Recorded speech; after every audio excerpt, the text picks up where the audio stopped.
Welcome back to Rockstock Channel. It is Monday, December 5th. We are here with Chris Evans, the MD of Winsome Resources, a few days after the one-year birthday of listing publicly this time last year. You raised some 18 million Aussie dollars at 20 cents, and the stock closed yesterday at I think like $1.25 or something like that. So up 6 times. Much of that uplift has taken place in the past kind of 2 months as you have started drilling. It took you a little while through the year to actually get the drill rigs up to Quebec, but you put out some extremely good visuals of reasonable grade, spodumene. Chris, we've had you on the podcast, I guess, not in a one-on-one interview like this, but on some panels with Critical Elements last year, Eric Zonscherb, and some Mines and Money. Quebec, very much something that Rodney and I have championed for many years, really coming into its own with Sayona and Piedmont bringing North American lithium into production in the next kind of couple of quarters or months. Even Nemaska Livent has, in their most recent quarterly results, articulated that that's ready to go. They're making a decision to move that forward, and they purchased the other 25% from Pallinghurst earlier this year, I think in May.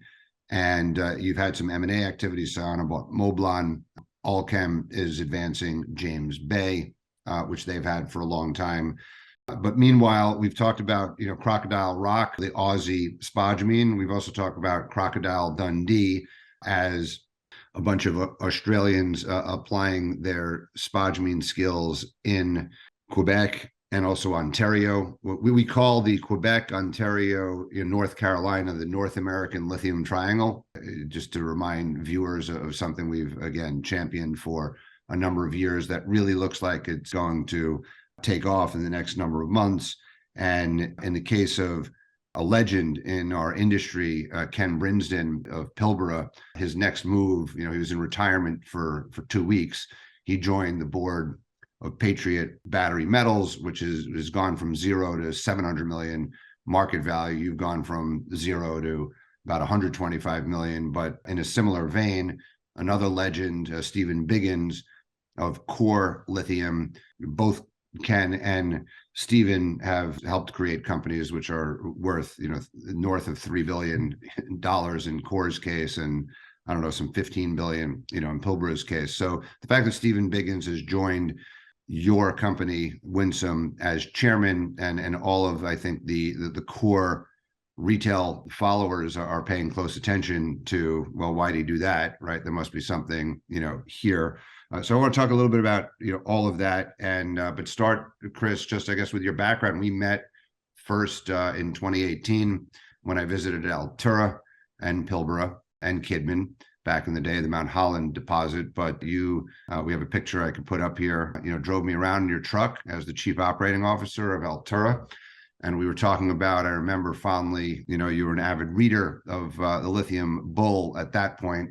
We had not yet had a podcast or a video channel. So just give us a background, I guess, from there, what led you to Winsome and being among the Crocodile Dundee, hopefully major success stories making their way and replicating Western Australia in Quebec and Ontario. Thanks, Howard. It's a pleasure to be on here. Thanks, Rodney. Yeah, I've got very, very fond memories of those Altura days when we first met, Howard. As you say, the reading the Lithium Bull was one of the highlights of my month or week, was it? I can't remember. It was very amusing nonetheless. And that really got me excited in the wider lithium play, particularly in North America back then. Altura was fantastic for me. As chief operating officer, I was largely in charge of building the project. And I think we did an admirable job there. I mean, not me, but the team, in that plant actually operated very well. Altura faced headwinds the same as everyone else. And unfortunately, that took its toll in the end. But the lessons I learned, I think, from building that project were invaluable. Once we got into production, historically, I'm a project person. So when I had the opportunity to move on to Barumian, which was then we became Marley Lithium as managing director in 2019, I took that.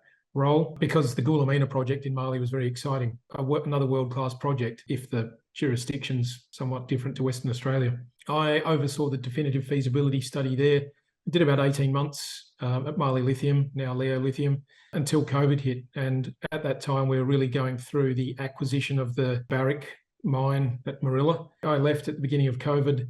And then very soon after that, beginning of 2021, I was approached by the predecessor or the previous owners of our current projects. They're called Metals Tech. They were listed on the ASX and they still are. They'd drilled these projects back in 2017, 18, found some great results. But when the lithium price dived, they really pulled out of Quebec and the projects were dormant until they approached me to run the IPO process throughout 2021. And as you pointed out, we listed at the end of last year. I'd call it an extremely successful IPO because Canc were our brokers. The support we saw was huge. We aimed to raise up to 18 million. We were offered well north of 80 million. And I think that support's still there, which as we've steadily produced results over the year, particularly recently, I think all that support has come back and it's been reflected in our share price. Yeah, well, that's great. Well, Rodney and I are happy shareholders. We are advisors to Winsome in addition to that. So as always, nothing you're going to hear today is financial advice. We are going to kind of go through the story. You've raised a bit more money recently, and you've also made an acquisition. A great thing about Canada is this concept of flow-through financing, which enables you to, the government of Canada, if you're drilling, they subsidize it through some very generous financing arrangements. So I guess talk about that financing. And also, on the other hand, the Canadian government has taken a hard line against China in 3 opportunities, and you've seized one of those in power metals. So if you could just talk about those 2 things, and then Rodney will, ask you questions and kind of go through all of the distinct properties that's in the portfolio that's the focus of your drilling. Certainly. And first of all, I might say that I think your, Howard, and Rodney's foresight at the beginning of this project, when we were only very small and jumped on board straight away and have been big advocates of ours before we made these discoveries, I think speaks volume about your knowledge of the industry and the fact that you could see these as great projects before, well, a lot of other people could. So that support's certainly appreciated. And the support of the Canadian government, as you said, is amazing. With the flow-through funding, the reason we decided to do it now is because a couple of reasons. With the great discovery we have made at Adena, certainly more than we initially expected this early. We decided to accelerate our drilling program and bring a second drill rig onto site, which arrives in the next couple of days. That, of course, comes with more cost. And I think for any of us who have lived through any commodity cycle, it never hurts to have money in the bank. In fact, it can only be a good thing. We thought we'd demonstrate to shareholders, well, first of all, top up our funding back to the 18 million that we started with a year ago. That gives us enough runway to increase our drilling tempo, certainly at Adena, and then very shortly at Cancet as well, and not have to dip into the equity market again unless it's at a time of our choosing. But also to show shareholders that we can utilise this flow-through funding scheme. And when we decided to do it, it was 6 million Canadian, 7 million Australian, or 6.8 million Australian. And we closed when we announced it at 83 cents and we raised it at $1.67. The delta at the moment for a critical mineral in northern Quebec, which is the highest rate of charity flow through that's available in the country, is 2.09. In Ontario, it's somewhat less than that. And certainly if you're not looking for a critical mineral or you're not using charity flow through, then it's less, but you can still raise at a premium. So we're in the right commodity, in the right area to utilise that maximum rate of flow through. I mean, it's got to be spent in the ground drilling, but with 2 drill rigs at Adena, as of, say, in a couple of days, 1 operating at Cancet with 2 in the new year, we can easily spend that money, that 6.8 million Australian, in the ground by the end of next year, which is the main requirement. The other surprising move, I think, to many was the Canadian government ordering 3 Chinese companies to divest their interests in Canada in the area of critical minerals. And the one that we particularly liked was Power Metals Corporation Case Lake project. And probably opportunistically, Sinomine had, at the end of last year, the end of 2021 and into the beginning of 22, signed up to receive all the offtake from the Case Lake projects for tantalum, lithium and cesium. And for that, they subscribed for 5.72% of the ordinary shares on issue. Plus they got another equivalent to 5.72% in warrants at a price of 40 cents when the share price at the time was around 20. Now, Case Lake, some might call early stage, but we really liked it because there's been over 13,000 meters of drilling done already. And I think the cesium certainly excited Sinomine, as they own 2 of the 3 cesium mines in the world, and they've got their Tanko mine, but that's sitting on the railway line a few hundred kilometres, perhaps over 1,000 kilometres to the west of the Case Lake project in Manitoba. Cesium was the main reason that Sinomine went in. I mean, they are great grades of cesium. We like the cesium as a potential byproduct. Of course, it's not our main game, but the fact that all the offtake for lithium was available really excited us. There's been quite a lot of drilling, but it wasn't targeted towards lithium. And as for many projects of this nature, I would say in Canada, the ground has been looked over and explored in the past for various other commodities, but underexplored in terms of lithium. There's 5 main dikes, 3 of which are known to contain good grades of lithium oxide at good widths, and there's a whole lot of potential for further exploration, particularly if those dikes are all connected. Then there's a potential 10 kilometres of mineralisation there. So we think we can bring some of our resources and perhaps our smarts gained over the last 12 months in Quebec to bear in some sort of partnership with Power Metals to bring this project to market as soon as possible. Because Case Lake sits only about 50 kilometres across the border from Quebec, and it's only about 200 kilometres from Rouyn-Noranda. So it's pretty close to, and just out of Rouyn we have a support base, I'd call it, where we keep our equipment, because that's 600 kilometres north of Montreal and about 1,000 kilometres south of our project. So it's a good central mining hub where we store our equipment. So it's easily accessible for us, and we think we can form a good partnership with Power Metals, and talks are ongoing at the moment to see how that develops. Thanks for that. I guess it's early stage, but similar to in some of the other projects in the portfolio. Just on that note, Cancet, was originally the asset that was sort of highlighted in the listing, but that now is somewhat overshadowed by Adena with those potentially huge intercepts that you announced, the pegmatites. But Cancet is a promising project in its own right because it has the nearby infrastructure and the DMS-only mineralogy. So assuming there's a decent sized resource, that still could be a company starter for Winsome, Chris.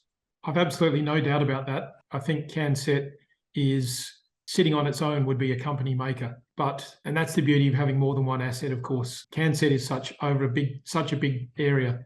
There's over 20,000 hectares there, 390 odd exploration claims.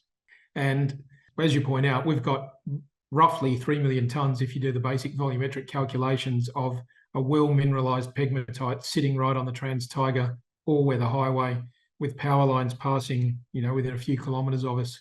So we can easily use renewable energy from the hydro dams, which are dotted pretty much all along northern Quebec.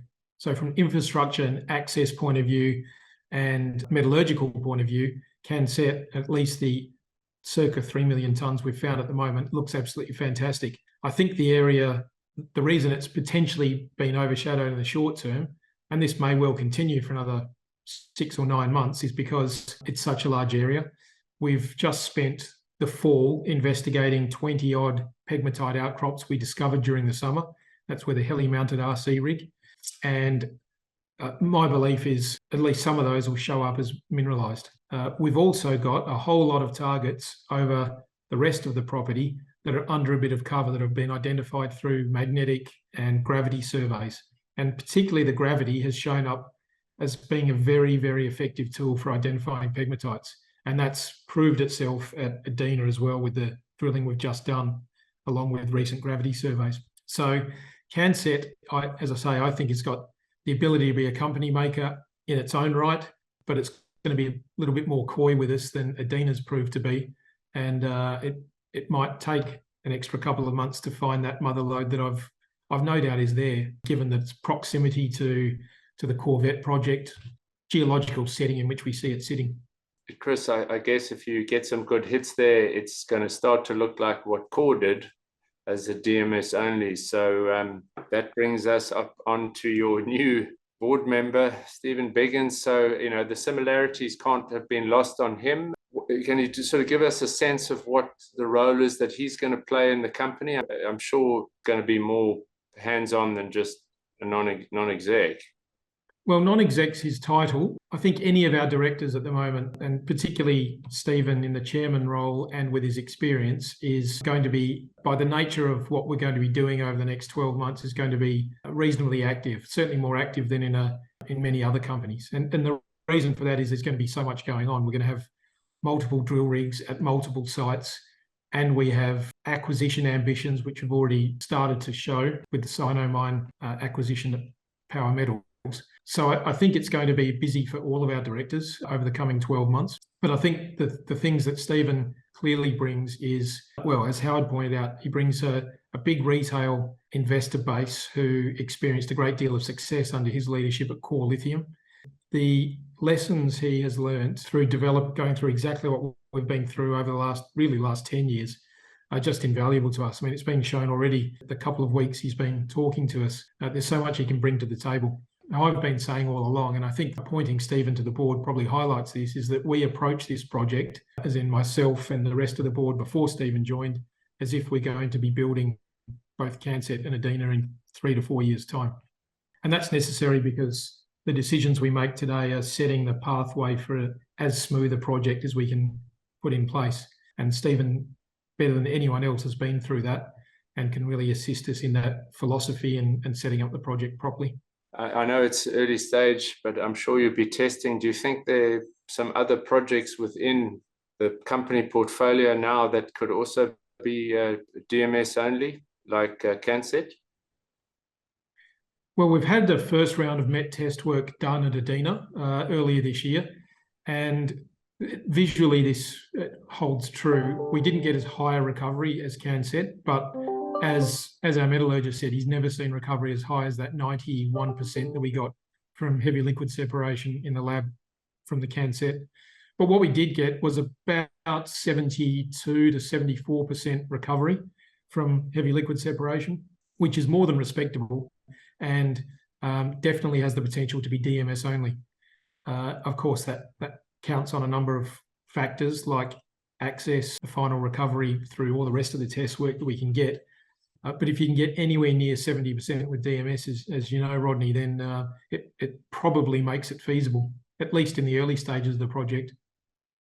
Definitely works for me. 70 is a good number, in my opinion. So, okay, so that's promising. It certainly is, yeah. And you can see it, as I say, visually it holds true. You can see it, Adena, the crystals aren't as big, but they're still very coarse. We're still talking 5 to 10 centimetre crystals in the ground. They're just not 6 metre crystals like we see at Cancet.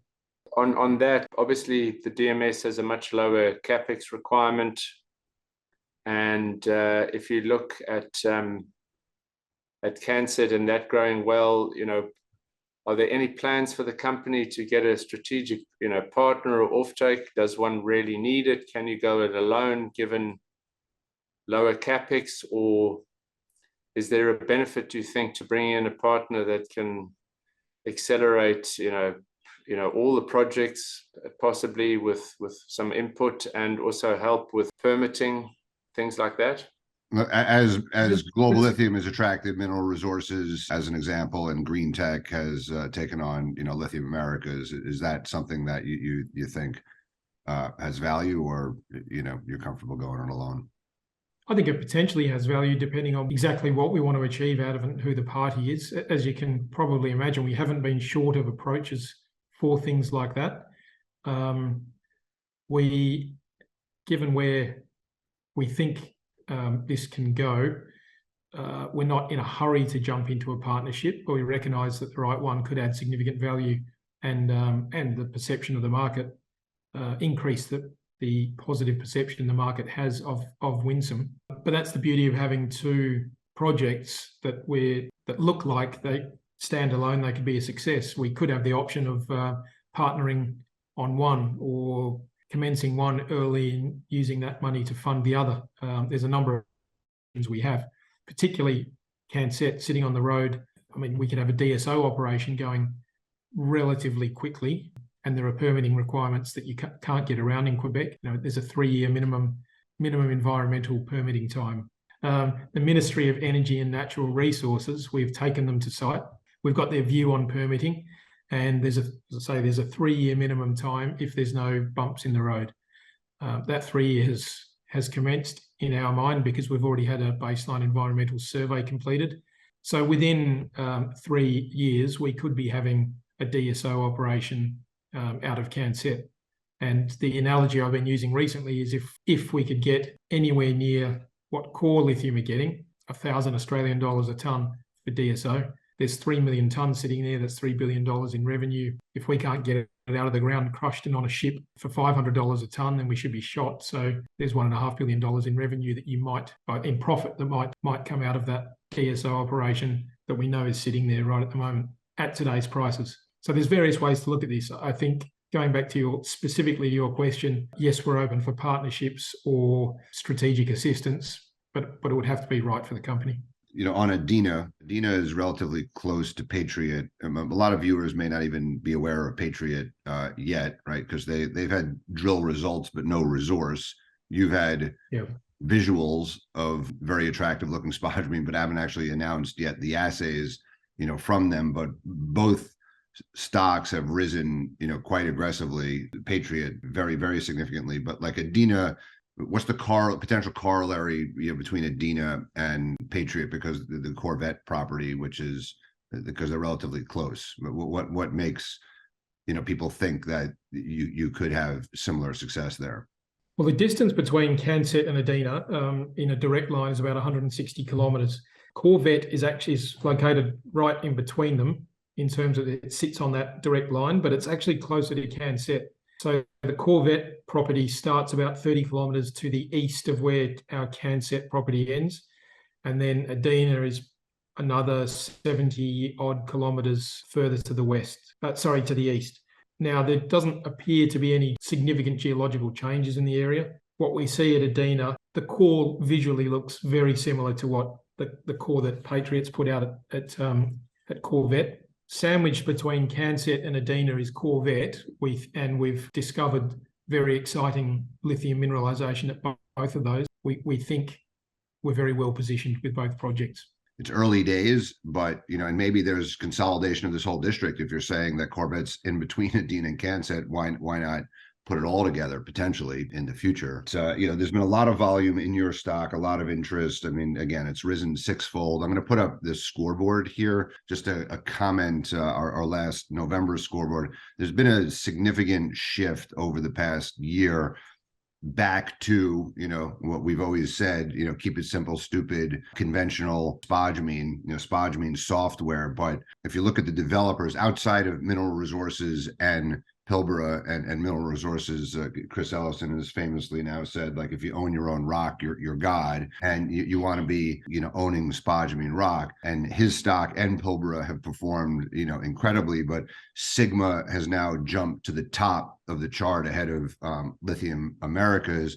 And I think I'm looking at like 11 of the top 18 stocks are spodumene stocks, and I think 16 out of 33. You're ranked now number 33. Like in the month of November, you were up some 137%. So you were the star on the scoreboard for this month. But I think you were literally the best performing ASX stock in November. Is that right? Okay. So, and that's reflected on the scoreboard here. So you've like jumped very quickly to 33, but then Patriot also jumped out of nowhere at the beginning of the year. No one was talking about them. So it's a very dynamic industry, but it is just on that, Chris, is there something in the Christmas hamper for the shareholders on the assays for Adena? When are we going to, maybe you're going to be the December winner as well, if we can get some assays. When we're looking forward to those. What's the timeline? I'd be on a fool's errand if I was trying to predict when the labs are going to put out assays, Rodney, but I've been saying they're assuring us it's before Christmas. It's extremely frustrating at the moment, but logistics is not easy either. For us to get the core transported, we really need to wait. It's basically $10,000 for every truck. So we've now fixed this problem, but if we're not careful, or sorry, it was never really a problem, but we've had to plan carefully our logistics, minimize the times. Otherwise, it could take 3 weeks for a sample even to get to the lab. So we're very careful of that at the moment. But the lab time is a bit unknown. So I'm still confident that before Christmas, we'll have the first of our results. And that will that cover all of the cutoff to when on the drilling, Chris? That should cover the holes that went up to hole number 5, which was, and 5A. Hole 5 was the big intercept and 5A was in the opposite direction. Okay, great. I guess what are the next 3, 6, 12 months, milestones, catalyst? When might you think you have the first resource apart from these first assays coming out? Like, what should we look for? And I also want to talk a little bit further about this Power Metals, because you have an equity ownership in it and you have 100% of the offtake, but you don't control the company. Like, how does that translate into value creation inside Winsome? Well, over the next 3 to 6 months, I think by mid next year, we intend to have done enough drilling on one or both of our projects, Adena and Cancet, that is, to be able to publish a maiden resource if we choose. And the reason I say if we choose is if you look at Patriot, there's certainly something to be said about publishing a larger maiden resource than a sooner maiden resource, I should say, which is what they're rumoured to be doing and seem to be true given all the big intercepts they've had and the amount of drilling they've done. So given that we're going to have 2 drill rigs at each site, and particularly at Adena, we have found some big intercepts that appear to be mineralised. If we continue to hit those with 2 drills, then by March, April, we should have done enough drilling to publish a maiden resource, and then allowing for assays to come back and the modelling. That's why we're saying mid-year. I think there's further acquisitions potentially available to us. Although we don't control Power Metals, I think this is a first step in what will probably be a fruitful relationship together. They've got a great exploration team. They've got a gun geologist looking after their deposit. Sinomine holds a board position, which we're in discussions with Power Metals about taking up. And I've actually got calls this week with the CEO to map out our future cooperation together. Okay, that's great. So to be continued. This is a very new acquisition. It costs what, like $2 million, you said? Yes, 2 million Canadian. Okay, so small, but yeah, the story is there's a lot of dynamism in the industry. There's a lot of people who may have pegged ground, Canadians, who don't fully know what to do with it. And it's like you picked up Adina and Cancet from someone else who wasn't doing much with it. It's a very proven path to value creation in a bull market. We talked with Matt Fernley earlier this year, Rodney and I, when lithium, how high could the lithium price go? And we talked about in this environment, the greatest upside is at the drill bit, right? Finding the early stage. And, again, we feel very fortunate to have identified and then made, an investment in you very early. But in Australia, like the Australians they know spodumene better than anything else. So the re-rating that has started to happen in Winsome, I think, you're only 120 million market cap. Again, Patriot 700 million, Liontown, I don't know, 3 billion, right? And like I said, Lithium, there's all sorts of spodumene successes that you put out the assay results, the expectation, with all the drilling that you have going on, there's all sorts of reasons. You're well capitalized, you're not going to run out of cash. There's all sorts of reasons why we think this story will find greater resonance, continued resonance. And again, Stephen Biggins just joined, and lots of core shareholders might be listening, and that's a great story. But that's now like a producing story, right? Like, if you've made 1,000% or 2,000% or 3,000% and are looking potentially to replicate that as opposed to a more mature, producing asset, Winsome could be a lookalike. Again, we're biased, not financial advice. We're, talking our book, but any listeners out there who know and follow us and appreciate, what we have to say, I think, should be following Chris, a very honest and good, capable Crocodile Dundee, making his way. And Canada's not had, a difference between Canada and Australia, they say, is that like the Canadians, they just pump the stock, right?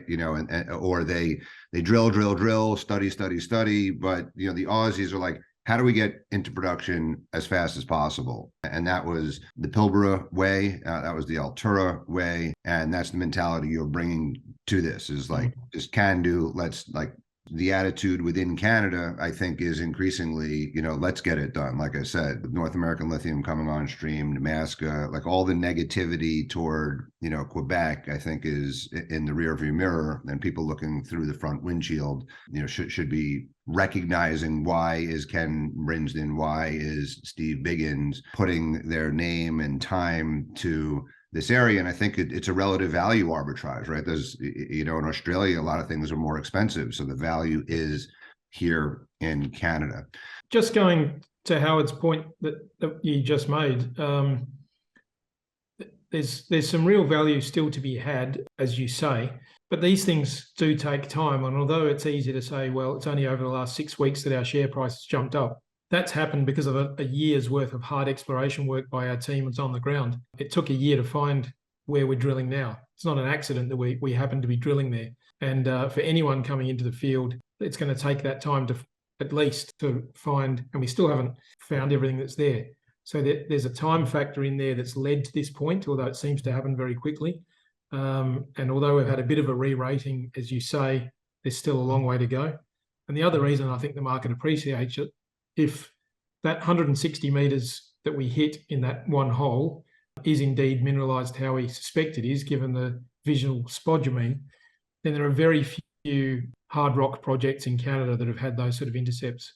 And so there's some real potential there. Again, after a year's worth of hard work, and there's a lot to go, but we're well advanced. And that's with that near term. That's a really great point, Chris, because there are other projects on our scoreboard that are spodumene, right, that are in Canada that still have quite low valuations, right, because they actually haven't come up with the goods or so results matter. And you've so far, let's see what the assays are, but absolutely grassroots, on the ground, pure, genuine spodumene skills from the exploration point of view are absolutely critical. And the Patriot guys seem to have it, you seem to have it, and who else might have it. But yeah, as a vehicle to play, I think you're going to be the Green Technology Metals, they're active there, and Lithium Americas is invested in them. So there's a number of very exciting, interesting companies to watch. North American Lithium and Sayona, again, in this, the North American Lithium triangle, hard rock, focused, is definitely going to be a continuing narrative, I think, over the next number of years that resonates. I mean, we've been talking about it for a long time, but it will actually materialize into cash flow. And so exciting time. So very happy, again, happy birthday, 1-year anniversary. It's been a really great thing to watch, the success of the IPO. It was, luckily, it was priced well. It was 9 million Aussie. So the entry price was good, but it's always good, if you're making money for your shareholders, they're going to follow, and they're going to, they're going to buy more. So look forward to having you back on sometime in the next 3 or 6 months. Thanks very much for your time, Chris. Enjoy your holidays, and we will be in touch soon. Thank you both. Look forward to speaking next year.